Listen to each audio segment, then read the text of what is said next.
That'd be great. Thank Great. So I'll use, Okay, should I get started? yes. Okay, welcome everybody. As Robin said, my name's Jordan Katz. I'm a professor at UMass Amherst. I study Jewish history. My own focus is what's called the early modern period. But at UMass, as with May, I teach a kind of range of like survey of Jewish history. And so last spring, I taught the Maya Modern course. And so the idea, as Robin already said, of this session is sort of to give you exactly what it is, a taste of the Maya program, the kinds of things that we talk about. This will be like a truncated version. The classes are usually 2 hours, and it's really nice to be with the same people week to week and discuss things, hear, interesting pieces. So if you like my style, I'll be teaching in the spring, again, the same modern. So also apologies if you end up taking the course in this ring, with me. You will have some of the same stuff, but in an extended version, and maybe after going through part of the semester, you'll look at it with a different eye. um, so my sort of plan was, to give you a little bit of a kind of, as I'm a historian, I was just telling Robin, like, I'm going to give a little bit of a story and a narrative. That's what we do. That's what we like, to paint kind of big pictures. And then I'd like to look at a specific text with you, that might seem very obscure, but all texts can seem kind of random, out of context. But when we think about sort of what kind of big themes we can pull out about it, I think it's kind of interesting as it speaks to some of maybe the themes of modern Jewish life. And I'll just plant the seed that I love to have students read aloud, but if you're shy and nobody volunteers when we get to the sources, or the sources I'll have, um, I'll just end up reading myself. So no pressure, but I'm planting the seed right now in case anybody, um, wants to think about whether they want to read out loud at a point. So the session, everybody, obviously, I'm just going to share my screen. Everyone teaches Maya a little differently, as you might imagine, based on their kind of their interests. Can everyone see? Thumbs up. Based on their interests and what have you. Mhm. Um, I um, I included this session, last year in my course, which I'm not sure everyone includes. Thinking about one of the things I like to do in my classes is think about, how to not only focus on, there's so much emphasis on, Ashkenazic Jewry, right? Jewry from Europe, European descended. But to also include the movements in the Middle Mhm. East, and think about the ways that, Jews in the Middle East, were part of, modernity, and what kinds of things developed in that context that might have been different or overlapping in other ways with what was going on in Europe. So just to give you a little bit of a sense, of the lay of the land before we dive in, um, towards the end of the 19th century, um, there is this massive rise of nationalist movements, and there's a real disintegration of what's called the Ottoman Empire, right? The empire that controls a lot of modern day Turkey, parts of what's now Israel, Egypt, etc., is all controlled by the Ottomans, and it really starts to disintegrate. And Western colonial powers like France and Britain, most prominently, start to kind of creep their way in. And this brings really big changes for Sephardic Jews, or Jews who are living in the kind of Eastern Mediterranean, who are of Spanish descent, right? They've come after the Spanish expulsion to the East. And they experience these massive changes as there's a transition from the Ottoman, right, Muslim rule to, Western imperial powers. So now these Sephardic communities find themselves, right, dealing with residing in this kind of broken down, disintegrated Ottoman Empire that emerges, in the wake of the empire's collapse. It's a lot of little nation states that are forming. And they no longer have the kind of collective protection that they had under the empire. Under the Ottoman Empire, right, Jews were kind of, there's this whole united policy across the whole empire. But now, with the breakdown of this, there's these tiny little nation states, little rulers in place to place in the wake of the empire's collapse. And they have to contend with how do we construct a new relationship to these little nation states, right? What do we try to do? How do we remain distinct? How do we protect our rights? And we'll see that some new things emerge. And so, one of the kind of key moments of thinking about this occurs with what's called the Damascus Affair. See if I can shift my slide. Okay, so what happens with this? So, has anyone heard before of a blood libel?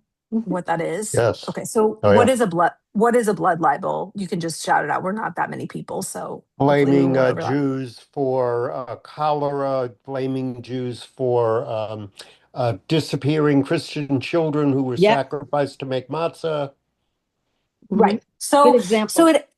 it has its origin in the medieval period, really. There's a long history of blood libel, but it has its origin really in Europe, right? Really in what we would call like the Ashkenazic Europe, um, where there's these accusations. Primarily, first they start off with, these accusations of Jews murdering Christian children, and not just that, but murdering Christian children in order to reenact the passion of the Christ, right? That is the idea. It's Mm. not just there's some kind of ritual associated with it. And then it moves on to this accusation that not only do they kill Christian children, but that they use their blood to make matzah for Passover, right? That's sort of like there's a lot we could spend a whole class or more on blood libels in medieval Europe and onward. What's interesting, I think, is that this is not really a like native Middle Eastern sort of phenomenon. This is something that we have in Western Europe. But in 1840, what becomes known as the Damascus Affair, because it takes place in what's now Damascus, Syria, right? This Capuchin monk, who you see on the left, Father Thomas, and his servant disappear. And this idea of the blood libel seems to migrate to this context where fellow monks and local Christians claim that Jews have murdered these two people for ritual purposes, right? The same idea to use their blood for these Passover rituals, okay? And what happens is there's a suggestion that all these Jews do this, and mass arrests follow. Ransacking of the Jewish quarter, okay?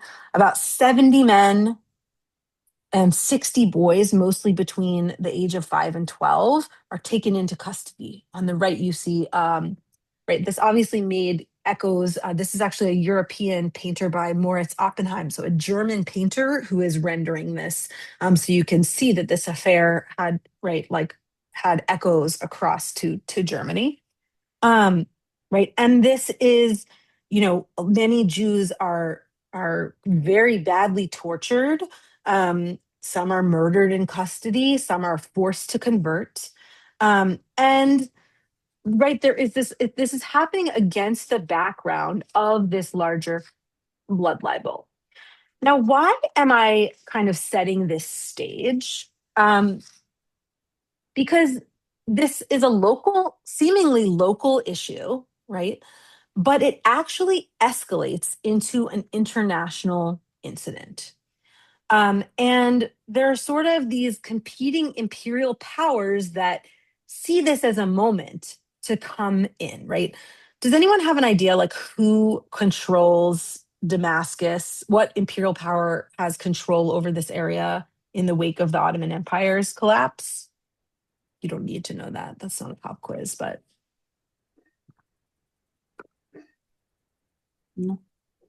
Turkey, right? so it's actually France, right? Oh, France. France has, yeah. So this is, remember, this is the time when there's no Turkey yet. Oh, okay. Turkey is formerly Ottoman, but all these Western powers start to come in and create kind of colonial entities. And France, the one that controls a lot of like what's now Lebanon, Syria. So there's there's this whole area that France controls. And when this affair happens, England and Austria perceive this as a moment to kind of jump in, right? Oh, the French can't control what's going on. We can kind of make a play for power, right? The US also comes in and says, oh, we're going to protest this torture of Jews on humanitarian grounds. So we have a development of this humanitarian idea for Jews that we haven't seen before. Keep that in mind. And so I think what's kind of interesting about this one episode, right? It's one discrete event, but the that involves Jews and what we would call now anti-Semitism, but it echoes to be this kind of you know thing that great powers can kind of come creep their way into to try to manipulate the situation for their own good, or for their own kind of interest, right? And so um, there are these public meetings in support of Jews that are held in London, Paris, New York, Philadelphia, right? All these powers trying to kind of use this event, massage it for their own interests. And these French Jewish lawyers get involved, as well as Sir Moses Montefiore, who is a leading figure of British Jewry. They're sent on this sort of mission to secure the release of these falsely accused Jewish prisoners. Okay. And eventually they end up securing the unconditional release of these people, and the powers that be, the Muslim powers that be in Damascus, acknowledge that these men are totally innocent. So this is really, I think, a moment of internationalism that we think so much today in Jewish modernity of like all of these kind of organizations that crisscross the globe, right? You can think of like the JDC, the JNF, right? All the J's that do things worldwide, right? They're not necessarily limited to their local Jewish communities, but this has a sort of moment in time, right? That wasn't the case always. And so this event in Damascus seems to spur Jews into collective action. They don't want to suffer silently. Jews from France are going to protest what's going on in Damascus, protest injustices. And there's this international dimension of the affair that creates this new sense of mutual Jewish responsibility. And what results from this is philanthropy, right? Which is so much part of, I think, like our modern, especially in the US, a modern Jewish kind of culture of philanthropic endeavors, right? Boston, we have the CJP, things like this. But where did this come from, right? And so philanthropy in this context emerges as a major goal of Western Jews who are trying to assist their fellow Jews in the Middle East and eventually in Eastern Europe. So that is all kind of set up for looking at one very prominent instance of how this philanthropic endeavor plays out. Any questions about what I said thus far before we move on or move forward? Could you just tell us what years you're talking about? The Yes. years. So the Damascus, I'm sorry, I thought I put You that. You did. know what? I did put it. You said 1840. 1840. You know what? I had Right. it. I had a previous version of this had the text here, and it said 1840. Yeah. So this happens in 1840. Sorry that wasn't That's on the okay. slide. I took out the text because I thought too much text. We're going to focus on the next text, and we'll just do one tonight. It's not that long, so we're not going to not that long of time that we have. So, yeah. So this happens in 1840. Other questions? So that's a sort of good actually marker, because what I wanted to really highlight for the bulk here is the really kind of significant response to this, like, what do we do about the Jews in the Middle East? And how is this combined with internationalism and philanthropy? And so French Jews developed something, right? These same French Jews who are arguing on behalf of these Jews in Damascus established in 1860 in Paris what's called the Alliance Israélite Universelle, the Universal Israelite Alliance. And the organization's motto is all Israel is responsible for one another. And so I thought that we could read together the text of this kind of appeal, right, to establish this, and see what resonates in terms of thinking about like what are some of what I guess the question that I want you to have as you read this or hear it read to you is what are some of the features of Jewish modernity that you feel resonate in this text? Does anyone want to read? And sorry for this random dashes. This is like copied from a book that has some of those, when it, I'll be glad anyways. to I'll read if you want. Well, there's 2 pages, so one can read one the other. Yeah. I didn't see who was talking. Audrey. And I'm an okay. Audrey too. That's kind of Okay. funny. Oh, you're kidding. I'm a So Steinberg. Audrey Goldberg can start if you want to read this whole page, and then Audrey Steinberg can Okay. read the next page. It's just 2 pages. We'll read the whole thing and then just think about like what is the project here? What are they trying to do? Israelites have scattered over the whole surface of the earth and intermingled with all nations. You remain attached to the old religion of your ancestors, however weak be the bond that unites you therewith. If you do not deny your religion, if you do not hide your worship, if you do not blush at being Israelites, if you abhor the prejudices still entertained against us, the reproaches raised against us, the slanders continually repeated, the lies perpetually renewed, the injustice done us, the persecutions which are either tolerated or excused. If you hold that the oldest and most simple of spiritual religions ought to maintain its place, fulfill its mission, proclaim its right, and manifest its vitality among the new theories that agitate modern society. If you believe that the sublime idea and the vigorous worship of the one and indivisible God, of which we are the oldest heirs and persistent defenders, ought to be guarded against the insinuations of doubt or indifference. If you maintain that religious liberty, that life of the soul, is nowhere better guarded I have your picture in front of me. Common good For of the all. common good of all. Okay. Those countries in which the Jews enjoy fully and without any restriction whatsoever. If you believe that the creed inherited from his ancestors is for everyone a sacred patrimony, and then you're still covering my picture. That My, our The minus, just the minus firesides and our sign. our consciences. consciences are inviolable sanctuaries, which sought not to be invaded again as they lately, whatever. Have been. And Okay, if you hold that unity is strength, that although we are members of various nations, we may still Be one nationality. Okay, and sentiments, hopes, and expectations. Okay, Audrey Steinberg. if you think that by legal means, by the invincible power of right and reason, without exciting any trouble, without frightening any power, without raising the indignation of any party, except that of ignorance, bigotry, and fanaticism, you would obtain much and impart much by your zealous and intelligent action. If you agree that a large number of your co-religionists, still under the yoke of the sufferings, prescriptions, and insults of 20 centuries could regain their dignity as men, their rights as citizens. If you believe that those who are blind ought to be enlightened and not forsaken, and that those who are afflicted ought to be assisted and not merely pitied, that we should defend those who are calumniated and not looked on with silent compassion, that we ought to give material aid to those who are persecuted, and not simply cry and lament at their persecution.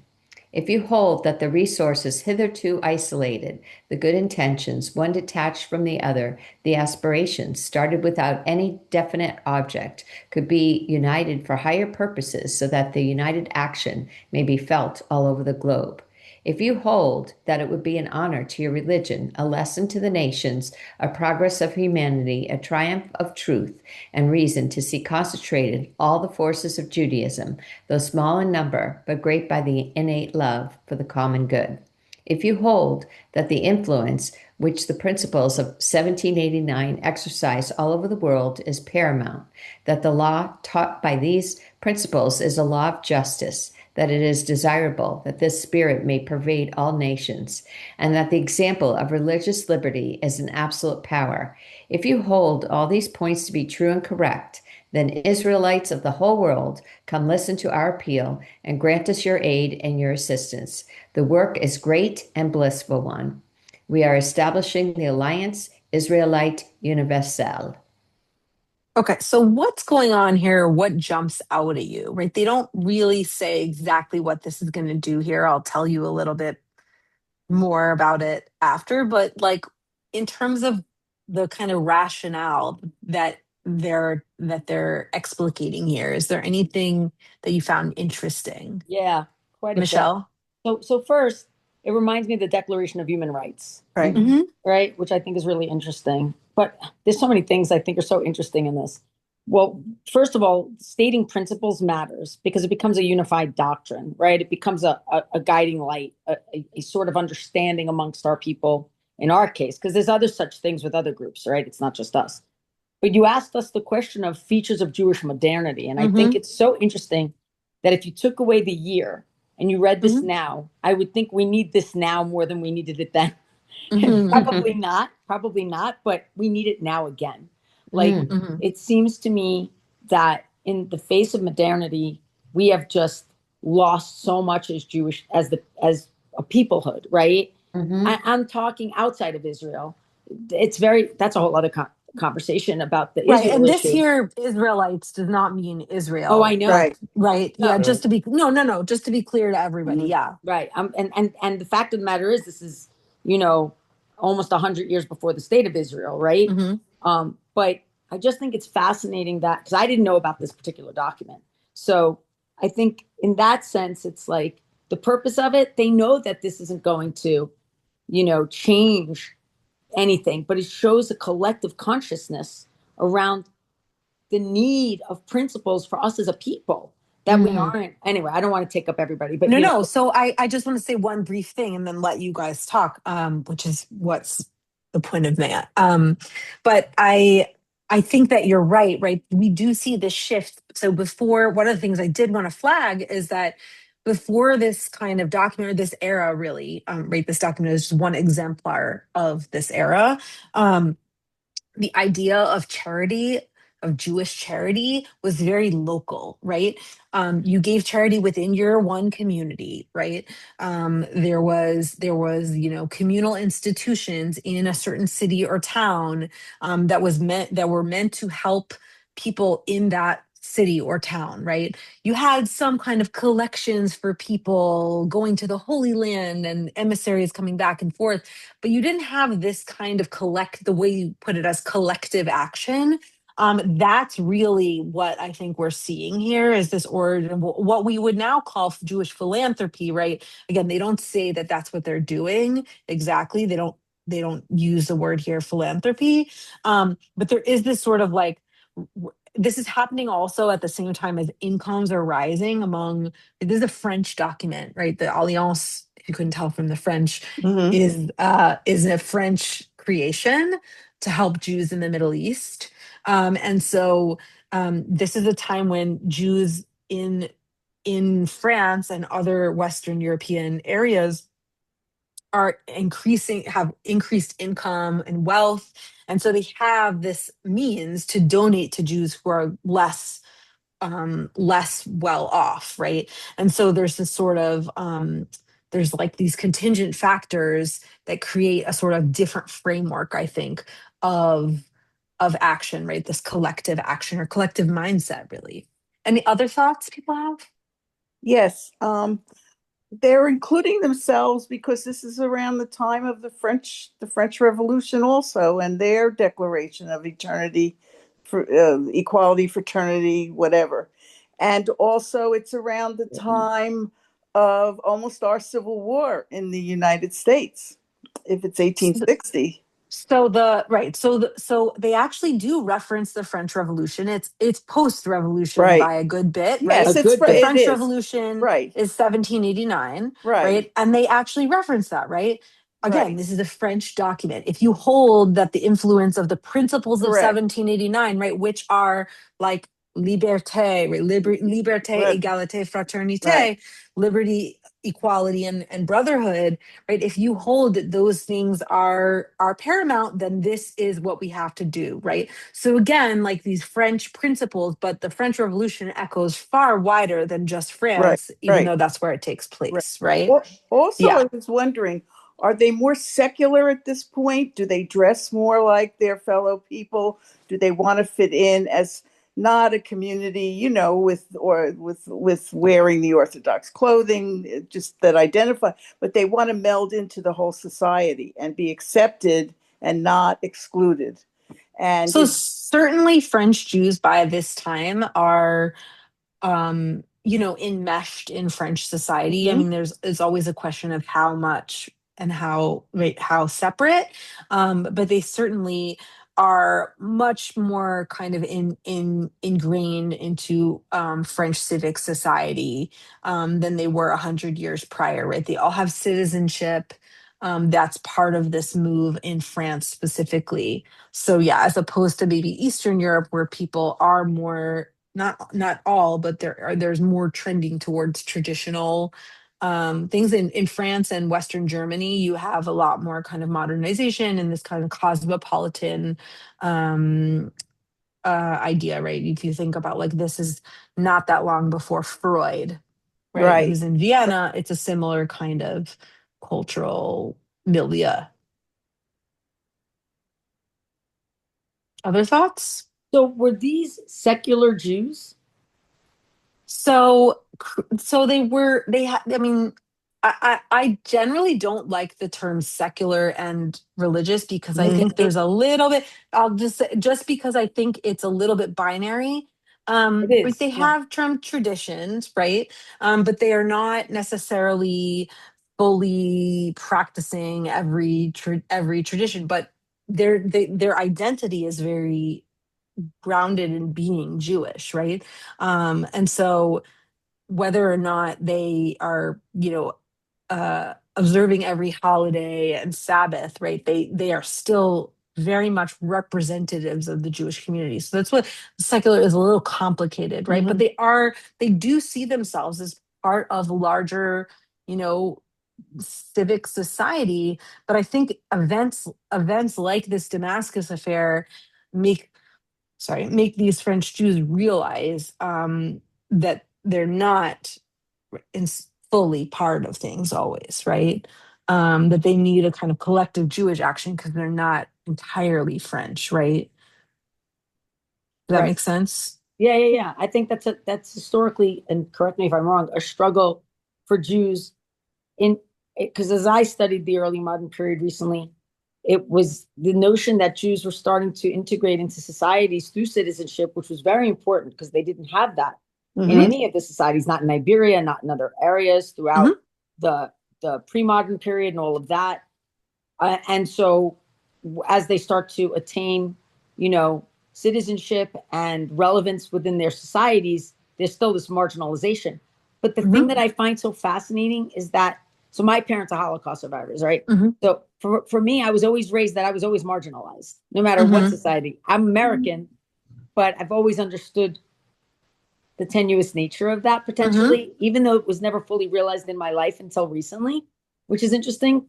Yes, that's a whole other Yeah. thing. But I've always understood the potentiality of marginalization Mhm.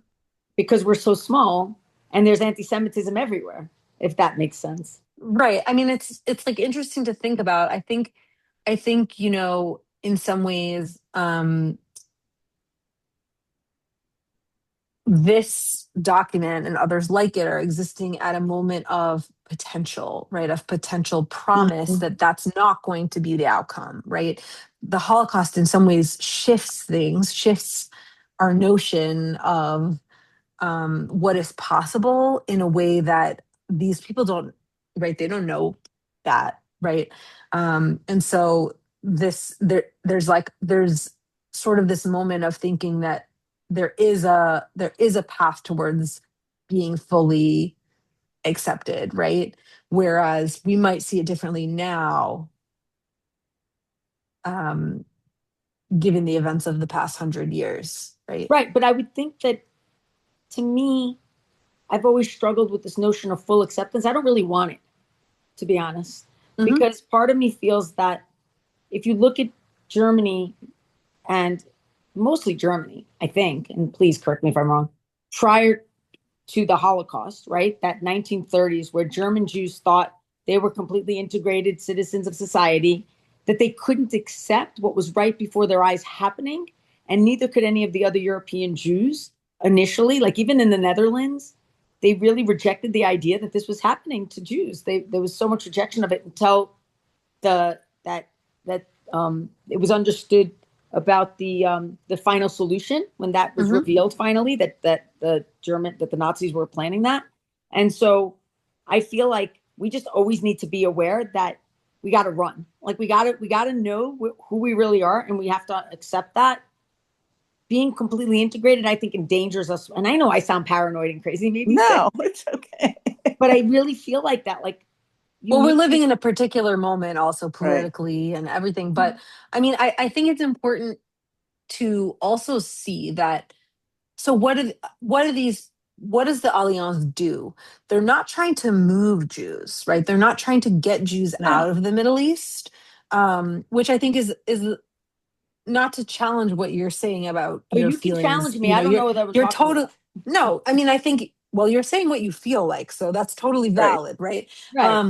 But I'm right. I always like to be like my historian lens, right? That like let's right, when we look at documents from the past, it can be difficult to not see them through our present lens, right? And part of like, thinking about modern I asked you a question. It's like, what's Mhm. reflective of modern Judaism? So it's sort of like, looking through things backwards. But when I read this document as a historian, right, or read this moment as a Mhm. historian, these people don't have a sense of what's coming, so they're not thinking in that mindset, Right. right? And so they're not like trying to get Jews out of the Middle East. It's really a civilizing mission in some ways. So like in some so let me give you a little bit of what the Alliance does, right? Because a lot of it is almost taking on the same kind of architecture of Western imperial power. So Jews almost adopt some similar things. So what do? So they're, in addition to actively trying to combat discrimination against Jews where it occurred, the Alliance, one of the main things it's known for is building a ton of schools and orphanages. This is just one picture of many, many, many, many. You can see, right, this is the Ottoman Empire, Mhm. Baghdad, right, modern, what's now Iraq. There's a picture from the JDC archives. I'll show you at the end of this slideshow. I didn't put a ton of slides on here, but there's a link where you can kind of peruse where the Alliance has schools, and it's quite staggering. This network of schools throughout the Ottoman Empire, the intention was to westernize, right? To westernize Jews of from the Balkans to the Islamic world, and to give them a modern and secular education, right? So again, these Frenchmen, right, very much Jewish, not necessarily traditional dress, not necessarily observant, but they see providing other Jews with education as a Jewish project, right? And so at its peak, the Alliance ran 183 schools with almost 44,000 students across an area that went from Morocco to Iran. You can see this is not a wonderfully modern map, Mhm. but I like the way that it kind of shows you that there's schools for boys, there's schools for girls, there's vocational schools. I mean, this is a really wide range, right, all the way throughout the Mediterranean, right? Are They they trying instruct. to make them less tribal? They're trying to modernize them so that they can Modernize fit them? into society, right? So that they can Mhm. speak, right? Instruction is in French. They teach some, Jewish subjects, but they're taught according to the kind of like cultural sensibilities of French Jews. They try to provide modern education to Jewish women who they Mhm. hope this will spur their social mobility, and give them higher status. But And how they, did I this mean, fit? so How did this sorry. fit in with the cultures that they come from? Because what you have to They remember, being the students. well, yes, in other words, if they're living in the Middle East, not only are you Jewish, but you are culturally Greek. You are culturally Yeah. whatever one of these countries, you eat like them, your recipes are like them. So there's like a duality between being You're Jewish 100% right. Yeah. and being of that country. I mean, they had very famous singers that sung in that language and were like stars of the music world. So they're trying to make a big shift. This particular. So right, so exactly that's what I sort of said, right? There's on the one hand this kind of collective action mentality. On the other hand, there's this sort of adoption of architecture of imperialism, Mhm. essentially, right? Mhm. And so some scholars who've written about this frame the Alliance as having contributed to a sort of breakdown of traditional Jewish communities across, North Africa and the Middle East. Um, and certainly, as more and more Jews in these schools become acquainted with French and French culture, they're going to become more oriented towards Europe, right? Towards this Right. European bourgeois culture, right? Development of a sort of Jewish bourgeoisie. And so that's certainly part of this, right? I think you're really on the nose to say that, right? It's not like all, it's not all this one beautiful story of like, this Damascus affair happens and then there's this collective action and look, now we have philanthropy and it's so beautiful, right?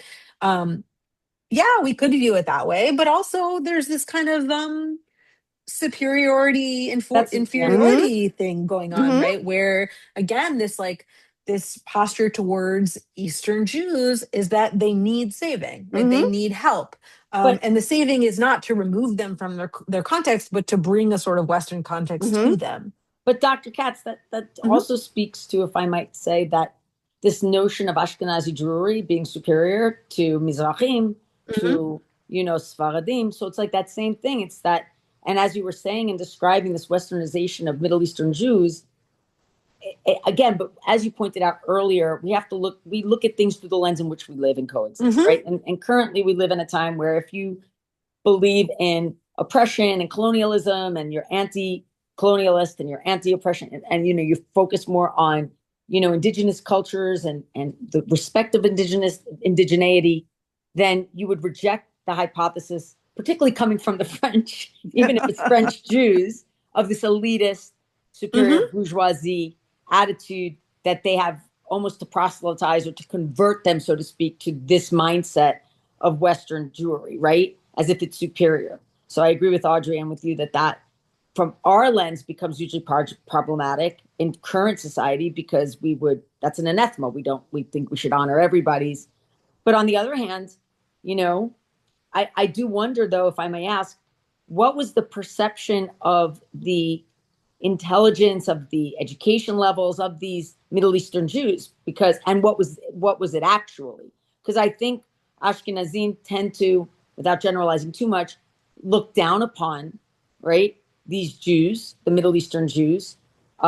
Certainly in Israel, that's still an issue at times if you talk to Yeah. people. Mhm. And so, but was it a reality? Because I've also read that Iberian Jews were actually quite educated and quite Renaissance oriented. I don't know if that's true, but I've read these things. And so, what are your thoughts about that? Like, was it an accurate depiction of them to want to change them?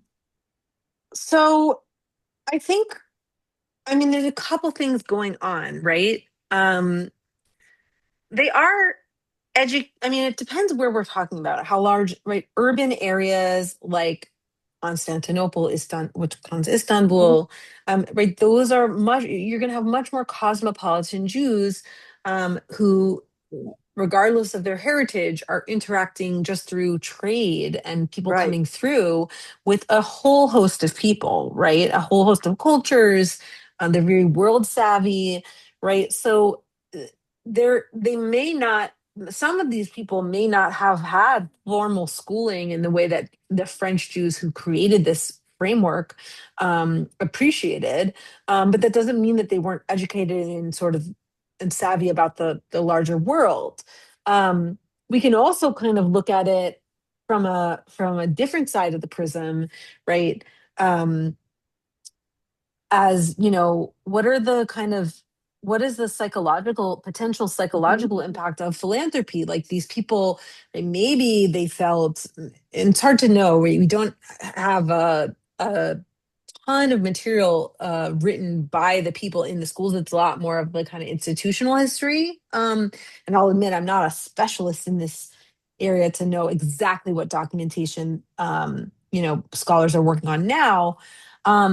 But you know, there there are those who may have felt seen, right? That they felt that this aid made them feel cared for, that there is a sense that these communities are not being forgotten, right? It wasn't compulsory to have to enroll your child in these French schools.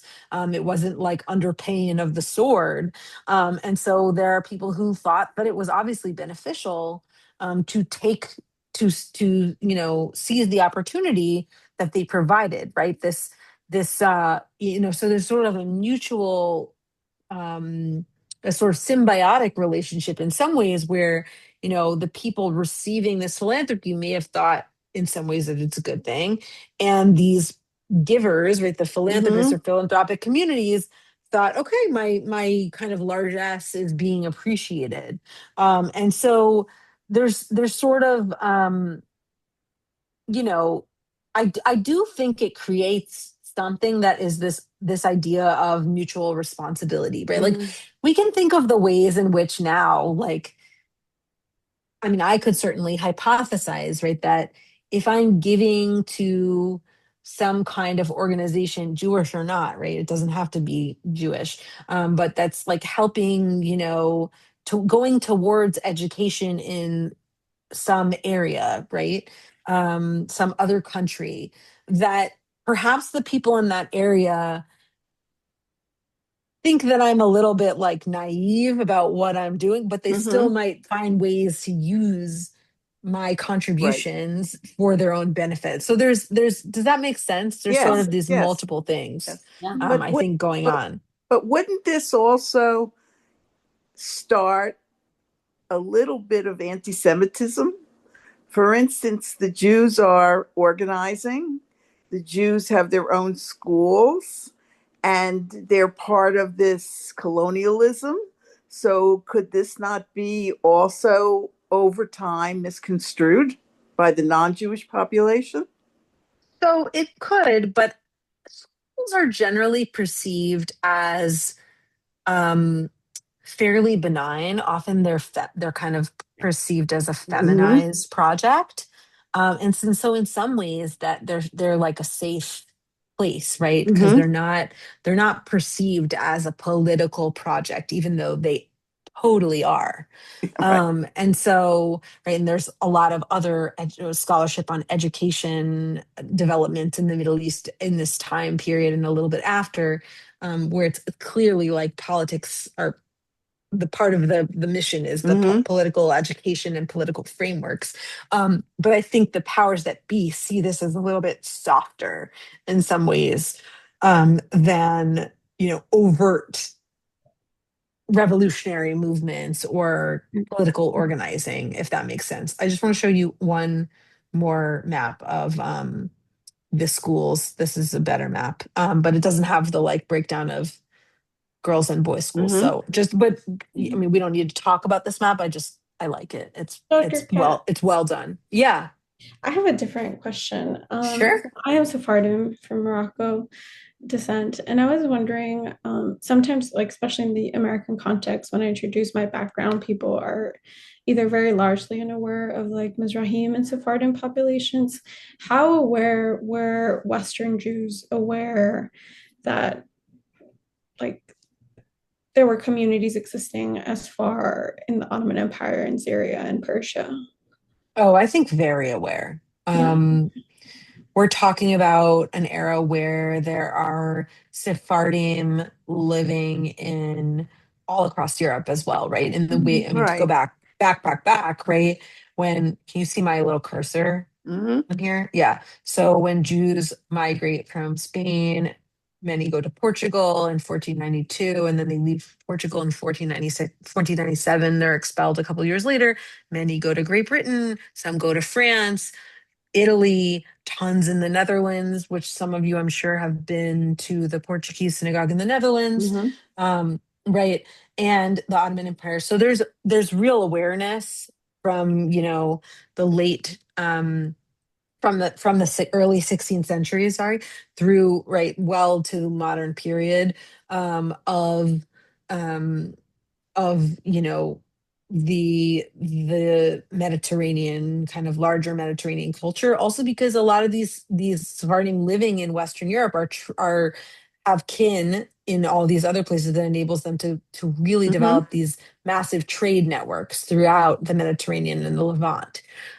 I would say, I guess, that there's a kind of American amnesia um, in some ways because there's such a vast migration of um, European, Southern and Eastern Hmm. European, really Eastern European Jews in the late 19th and early 20th century. And of course, in interwar, not as many, but then after post Holocaust, that it's sort of overshadowed in American Jewish mindset the existence of Sephardic or Mizrahi heritage. But I would say for the people in you know living before 1900, they're imminently aware of what's going on Hmm. more broadly. But that's a great question. Yeah. In my synagogue, we started a book club. So I have to keep working on them. And I don't have your knowledge, but I'm a economist, a statistician, and I'm also a psychologist. Hmm. So I started this thing of one religion, many cultures. So I said, instead of keep reading about the Holocaust, which I'm not minimalizing it all, I'm picking out books and I'm making a list, not only for the book club, but for many people in the synagogue, just to read about all these. There's so many books out there and current books about people coming to the United States or how people moved around or different Hmm. cultures. So that's like one of my projects this year. Hmm. They're giving me a hard time, but they're going to do some of it because it's very interesting. A lot of these people lived in the crossroads of society, the crossroads of the world, as trade went and the whole development of wealth, etc. Yeah, totally. Other questions or thoughts or things people wanted to address? I think the thing I find shocking is that with all this collective action around bringing Jews under a unified peoplehood, right? That the Holocaust still happened. It's like even the ADL was established prior to the Holocaust, right, in the United States, and yet I I find it shocking that with and I understand the reasons and I understand how Hitler approached it and how the Nazis gained control. I know all of that history to the extent that I'm not a historian that I've studied it, but I just find it always like I didn't know about the Alliance. I didn't know Hmm. that there was that level of understanding of who we were as people collectively, and yet it still happened. Do you know what I'm saying? Like, it's just it's just interesting to Hmm. me that the more I learn, the more I'm stunned that such a tragedy could happen to any people in the planet. Do you know Yeah. what I'm saying? But one in Yeah. particular that was educated, they had the wherewithal to build schools, right? The one thing I always applaud Jews on many things, but as a group, we focus on education. We are very philanthropic. Look at this program, for example, right? The Maya program is funded, I'm sure, and we can all take these classes, and that's part of our ethos as Jews. It just stuns me. That's all. I know it's silly, but No, it's not silly. No silly comments here. I don't know if I have much of a response other than say, yeah, I I know I don't understand you, expect you to. but It's it's just not silly. I'm always Um, shocked by it still, all my I just every time I learn something, I'm shocked that such a thing could happen with such educated world. Like I don't understand it. But it's not an educated world. I And meant the Jews and the about and the other thing is I go to synagogue every Saturday morning, so I've been reading these parshas for many years. And there has there's something about human beings that want a pecking order. And unfortunately, we're putting that pecking order not to we're like the sacrifice. We're like we're supposed to give up sacrificing human beings when Isaac, the story of Isaac, Mhm. human beings don't want to give it up. You have to sort of understand the human psyche a little bit. And unfortunately, I don't know why they keep us as the sacrificial lambs, but they do. It's that's the what should I say? The conundrum. That's the why. That's the why of the whole thing. does anyone who hasn't spoken want to share anything? I just want to make sure that we're that anyone who didn't have a chance to talk wanted to say if anything. No pressure. You don't have to. Everyone can think about that while I'll just I'll just go to one other this is really my last slide, that if you're interested in viewing more of these photos that I showed of the schools, this site Diarna has a ton of different materials. Um, so yeah, feel free to anybody who'd like to say any more. You don't have to. Um, I think it's a really interesting moment. I'll just say a few like wrap up words, but um, I think it's a very interesting moment. And I think, one of the things that I try to do definitely in my college classes and in Maya is to think, right, that we want to not think of um, movements and Jewish culture in general as just like existing in kind of this continuum and perpetuity, but rather to kind of look at, right, that's my training. I'm a historian, so Mm-hmm. to look at the specific factors that allowed something to emerge, rooted in time and place. So that's my spiel. I'll stop my share, but I'm happy to answer any other questions or talk um, with anybody who's interested in In your asking more. right in your class, do you give out? Is there a text? Is there a book? But that we read before the class so that I mean, because like you plucked something out of nowhere. I mean, So uh, typically I would assign that beforehand. mm-hmm, Occasionally I'll bring texts that I didn't assign, but I mean, Robin, maybe you Yeah, want to answer that? I was Yeah. gonna I mean, I say, can say what I do, but I think it's pretty standard. yeah, I'm happy to take some general questions. Mhm. Um, all of our Maya classes use a platform called Schoology, which is an online learning platform. It's not so different than Google Drive. We ask our instructors to upload all the readings into there.